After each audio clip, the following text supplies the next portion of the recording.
To the new podcast about GST composition. और आज हमारे साथ हैं सीए पंकज सर। आज हम जीएसटी कंपोजिशन पे बात करने वाले हैं। धन्यवाद विपिन जी, आपने मुझे इनवाइट किया। तो अगर हम जीएसटी कंपोजिशन स्कीम की बात करें तो उससे पहले हमें जो है ना जीएसटी बैकग्राउंड में जाना पड़ेगा कंपोजिशन स्कीम से पहले कि ये लाया क्यों गया। तो मैं अगर जीएसटी कंपोजिशन स्कीम की बात करूं तो गवर्नमेंट के पास ना दो ऑप्शन थे। एक तो नॉर्मल प्रोविजन जो है सबके लिए बराबर रखा जाए, ठीक है, या फिर कुछ ऐसा सिस्टम लाया जाए जिससे कि बड़े व्यापारियों के लिए भी और छोटे व्यापारियों के लिए भी बिजनेस करने में आसान हो और बहुत ज़्यादा कंप्लायंसेस के बर्डन के चक्कर में ना पड़ जाए कुछ छोटे व्यापारी माइक्रो लेवल स्मॉल। हाँ, तो उसके लिए गवर्नमेंट ने क्या करा कि कुछ कंपोजिशन स्कीम को उसके बेनिफिट के लिए लाए कि कुछ जो क्राइटेरिया है उसको कुछ चीज़ों को फॉलो करना है, कुछ चीज़ों को नहीं करना है। तो जो नॉर्मल प्रोविजंस में जो क्राइटेरिया होते हैं उसमें कंप्लायंसेस थोड़े ज़्यादा होते हैं और कंपोजिशन स्कीम के लिए कंप्लायंसेस थोड़े कम है। तो इस इंटेंशन से गवर्नमेंट ने कंपोजिशन स्कीम को लाए जी। एंड इसको कौन कौन अप्लाई कर सकता है? मतलब ऐसा है कुछ के कोई एलएलपी या प्रोप्राइटरशिप या प्राइवेट लिमिटेड, किसी के लिए लिमिटेशन है क्या इस पर? विपिन जी, इसमें ना देखिए एलएलपी प्रोप्राइटरशिप का कोई सच कोई भी लिमिटेशन नहीं है। लिमिटेशन जो है, मैं अगर एक लेमन लैंग्वेज में बात करूं तो बड़े व्यापारी और छोटे व्यापारी। तो अगर मैं बड़े व्यापारी की बात करूं और छोटे व्यापारी की बात करूं तो छोटे व्यापारी कौन? कंपोजिशन स्कीम कौन ले सकता है? छोटे व्यापारी। अब छोटे व्यापारी कौन? जिसका टर्नओवर पूरे फाइनेंशियल ईयर में 1.5 करोड़ तक है उसको। हाँ जी, हाँ जी। तो उसको आप एक लेमन लैंग्वेज में छोटे व्यापारी कर सकते हैं, कह सकते हैं, और वही जो है कंपोजिशन स्कीम को चूज कर सकता है। समझ गए?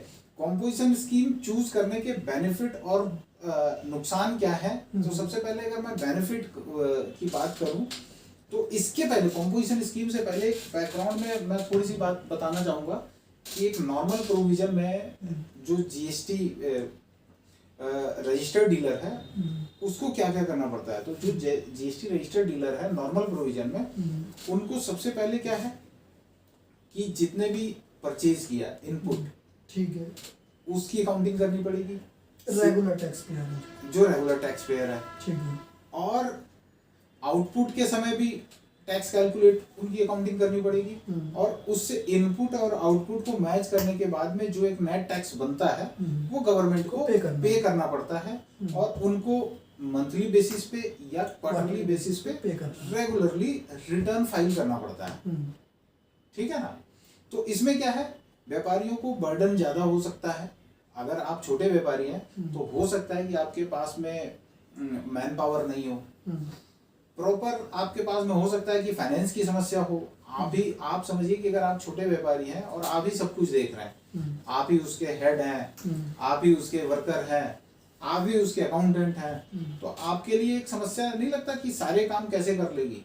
तो गवर्नमेंट ने इसको बेनिफिट के लिए कि ये सारी चीजें बर्डन हटाओ, आप पीछे इनपुट पे टैक्स नहीं लोगे, आप जितना सेल आउट जो भी परचेज किया है मतलब उसका इनपुट क्लेम नहीं कर पाएंगे। Input claim GST composition scheme में क्लेम नहीं कर पाओगे।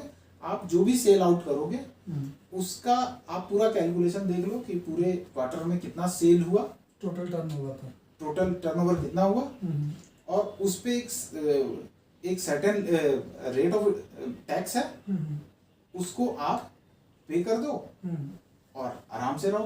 तो ये जो टैक्स है ये मतलब इसका क्या लिमिट है, कितने परसेंटेज मतलब होता है, या ये भी टर्नओवर के भी आप पे कि अगर किसी का 20 लाख का बिजनेस है तो 2% देना है, 50 लाख का है तो 4% देना है, इस तरीके की कोई लिमिटेशन है यहाँ पर? नहीं, इसमें ना जो क्राइटेरिया टर्नओवर का नहीं है, कुछ कैटेगरी गवर्नमेंट बताई है।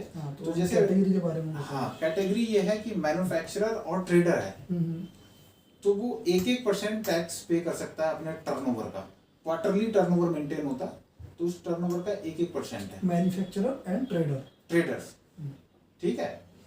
और अगर आप रेस्टोरेंट सर्विस में अदर देन अल्कोहल, हम्म, अल्कोहल को शामिल नहीं करेंगे, हम्म, तो अगर नॉर्मल रेस्टोरेंट है हम्म, तो उसमें 2.5% SGST और 2.5% CGST, CGST पे करना पड़ेगा। और अगर आप सर्विस प्रोवाइडर हैं हम्म, तो आपको 3 यानी कि 6% आप टोटल टर्नओवर का अपना टैक्स पे कीजिए हम्म, और अपना रिटर्न फाइल कर दीजिए। इसमें एक चीज और मैं आपको बताना चाहूंगा कि अभी मैं नॉर्मल स्कीम में बात कर रहा था कि इनपुट, हम्म, तो इसमें क्या है विपिन जी कि आप अगर पीछे से कोई भी चीज परचेज करते हैं, हम्म, रॉ मटेरियल हो सकता है, हम्म, आपका वही गुड जिसे आप ट्रेड करते हैं वो गुड्स आप परचेज करके लाए, तो उस पर एक चीज ध्यान रखना है कि आपको इनपुट नहीं मिलेगा परचेज पर। एंड अगर सेल करता है बंदा जो जीएसटी कंपोजिशन स्कीम में, और वो बंदा सेल कर रहा है, तो सेल करने के बाद में जिसको सेल किया है वो इनपुट क्लेम कर सकता है नहीं, जो थर्ड पार्टी होगी। हाँ, इसको इसमें भी मैं बता दूं, आप इसमें ये देखिए कि कंपोजिशन स्कीम में डीलर एक तो इनपुट क्लेम नहीं कर पा रहा है, दूसरा टैक्स कितना पे कर रहा है, नॉर्मल रेट से बहुत कम, ठीक है ना। तो जब सेल आउट करेगा तो ये टैक्स इनवॉइस नहीं काट सकता, यानी कि अगर टैक्स इनवॉइस नहीं काट पाएगा तो अगला जो पार्टी है जिसको आप थर्ड पार्टी कह रहे हैं वो इनपुट क्लेम नहीं कर पाएगा। इनपुट क्लेम करने का क्राइटेरिया सिंपल ये है, उसके पास टैक्स इनवॉइस होना चाहिए। कंपोजिशन स्कीम वाला हकदार नहीं है टैक्स इनवॉइस को काटने का, वो बिल ऑफ सप्लाई काटता है, टैक्स इनवॉइस नहीं काटता। लेकिन जैसे बिल ऑफ सप्लाई है और उसको ई वे बिल जनरेट करना है, तो वहाँ पे बिल ऑफ सप्लाई वाली इनवॉइस क्या दिखाना है वहाँ पे? ई वे बिल, ई वे बिल देखिए इसको थोड़ा सा मैं बता देता हूँ, मिक्स नहीं कीजिए, लेकिन अगर आपने ई वे बिल का क्वेश्चन किया तो ई वे बिल में ना क्राइटेरिया क्या है, क्राइटेरिया है कोई भी गुड्स आप मूव करते हैं एक जगह से दूसरे जगह 50,000 से ज्यादा, हाँ है ना, तो उसमें गुड्स मूवमेंट है, उसमें सेल, परचेज या फिर bill of supply, tax invoice, कोई उसमें चीज नहीं है। एक डॉक्यूमेंट का नंबर तो मांगेगा कि किसके तो बिल ऑफ क्या सेल कर रहे हो, 50,000 का क्या सेल किया है, बिल ऑफ सप्लाई है उसका, है ना, ठीक है। बिल ऑफ सप्लाई उसी के बिहाफ पर हम आपको ई वे बिल जनरेट कर दीजिए, ई वे बिल जनरेट करने में कोई इशू नहीं है, ठीक है ना। तो उसमें भी कोई जीएसटी का कुछ दिखाना होता है क्या ई वे बिल में कि इतने % जीएसटी मैंने? डेफिनेटली उसमें जो रेट ऑफ टैक्स है वो तो आपको शो करना पड़ता है उसमें, तो बल्कि मेरा ओपिनियन ये है कि जो टैक्स का रेट है ना एक्चुअल रेट वो होता है, लेकिन अगर आप बिल ऑफ सप्लाई में जो आपने चार्ज किया है आप उसमें वही % उसमें शो करेंगे, ठीक है। लेकिन जैसे कि मैं अभी जीएसटी कंपोजिशन स्कीम के तहत अपनी जीएसटी फाइल कर रहा हूँ और मैंने बिल ऑफ सप्लाई दे दिया किसी पार्टी को, ठीक है, और वो पार्टी इनपुट क्लेम करने के लिए मेरे को कुछ नोटिस या इस तरीके से कुछ भेज सकता है क्या? नहीं कि वो तो, या मैं उससे टैक्स ले ही नहीं रहा हूँ? आप टैक्स नहीं ले रहे हैं। हाँ। बिल ऑफ सप्लाई में हाँ एक चीज आपने बहुत इंपॉर्टेंट क्वेश्चन किया कि आप टैक्स पीछे दे रहे हैं, ठीक है ना, परचेजर को, सेलर को, पीछे सेलर को जहां से आप परचेज कर रहे हैं, ठीक है। आप अगले पार्टी जिसको सेल कर रहे हैं उससे आप किसी भी तरीके का टैक्स कलेक्ट करने का अधिकार नहीं है आपके पास में, ठीक है ना। तो जब आपने टैक्स कलेक्ट नहीं करना है तो वो इनपुट क्लेम क्यों मांगेगी? तो जैसे कि इसमें हर कोई बंदा बोलता है कि मुझे जीएसटी इनवॉइस चाहिए, अगर हम किसी को जीएसटी इनवॉइस नहीं दे रहे तो वो हमसे क्यों डील करेगा बंदा? हाँ ये भी बात है, ये एक ब्लैक मनी हो जाएगी ना एक तरीके की। नहीं आप इसको ना उस नजरिए से मत देखिए ब्लैक मनी और वाइट मनी। मैं सिंपल सी बात बता देता हूँ कि गली मोहल्ले में बहुत सारी चीजें होती है, दुकानें होती है, छोटी छोटी दुकानें होती है, या फिर ऐसी चीज होता है कि डायरेक्टली कंज्यूमर को हम माल सेल आउट करते हैं, ठीक है ना। ठीक है। तो ये एक ड्रॉबैक है कि आपके साथ में जो रजिस्टर्ड डीलर है, जो नॉर्मल डीलर है, ट्रेड नहीं करेगा, जनरली नहीं कर पाएगा, क्योंकि वहां कोस्टिंग का वो आ जाएगा, क्योंकि आप कोस्टिंग प्लस ट्रस्ट का भी इशू आएगा। ट्रस्ट तो कुछ नहीं है, ट्रस्ट जो है ऐसा नहीं है, क्योंकि आप जीएसटी में रजिस्टर्ड है तो यू आर रजिस्टर्ड पर्सन, ठीक है, ट्रस्ट का इशू नहीं आएगा। लेकिन अगले को इनपुट चाहिए तो वहां थोड़ा सा वो जो आप बता रहे हैं कि वो इशू आ जाता है। लेकिन मैं फिर बता रहा हूं कि अगर उस तरीके की चीजें हैं तो ये जो जीएसटी स्कीम है ना, जीएसटी में कॉम्पोजिशन स्कीम है, वो आप वॉलेंटरली चूज कर सकते हैं। ऐसा नहीं कि आप मैंडेटरीली आप इस पे थोपा जाएगा, नहीं, आपकी इच्छा है। अगर आपको लगता है mid of the year beneficial है अपने लिए, तो आप उसे विड्रॉ कर लीजिए, ठीक है ना। और लगता है कि नहीं ये कॉम्पोजिशन सही है तो आप कॉम्पोजिशन में ही कैरी फॉरवर्ड कर सकते हैं। और जैसे कि इसका टैक्स का एक लिमिट बना हुआ है और क्वार्टरली फाइल करना है या एनुअली फाइल करना है, अगर नहीं करता हूँ तो उस पर पेनल्टी अमाउंट क्या है? हाँ, इसमें ना अगर इसकी जो रिटर्न है, रिटर्न की फ्रीक्वेंसी है क्वार्टरली है। इस पे CMP 8 फाइल होता है। अब जब क्वार्टर एंड हो जाता है तो उसके फॉलोइंग मंथ के 18 तक हमें जो भी हमारा टर्नओवर है, ये self assessment self assessment process है। सेल्फ असेसमेंट हम देख लेते हैं कि हमारा इतना सेल हुआ, तो उस पे जिस भी रेट ऑफ टैक्स में आप फॉल करते हैं, ठीक है ना, वो आपको पे करना है, वो कैलकुलेट करके आप टर्नओवर क्वार्टरली टर्नओवर पे कीजिए और इस तरीके से आपका कंप्लायंस पूरा हो जाता है। एक चीज आपको ध्यान रखने की बात है कि अगर आप इस रिटर्न को टाइमली फाइल नहीं करते और आप बाद में करते हैं तो आप पे पेनल्टी है 100 रुपये पर डे SGST और CGST। 100 रुपये SGST और 100 रुपये CGST, मतलब 200 रुपये पर डे है।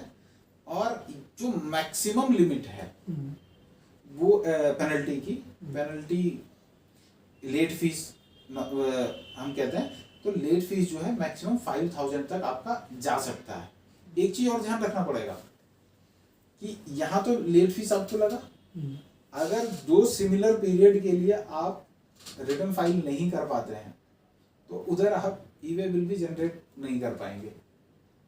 अगर मैंने GST पे नहीं किया, हाँ, 2 पीरियड आप जो है रिटर्न फाइल रेगुलरली नहीं कर पाए तो आपका ई-वे बिल का साइट जो है ना वो ब्लॉक हो जाएगा, तो आपको मतलब लॉगिन नहीं कर पाएंगे। हाँ, आप ई-वे बिल जनरेट नहीं कर पाओगे। तो इस चीज का भी आपको ध्यान रखना पड़ेगा कि हम अपना जो पूरा काम है GST फाइलिंग की, चाहे तो नॉर्मल स्कीम में हो चाहे तो कॉम्पोजिशन स्कीम में हो, आपको कंप्लायंसेस समय से ही पूरा करना चाहिए।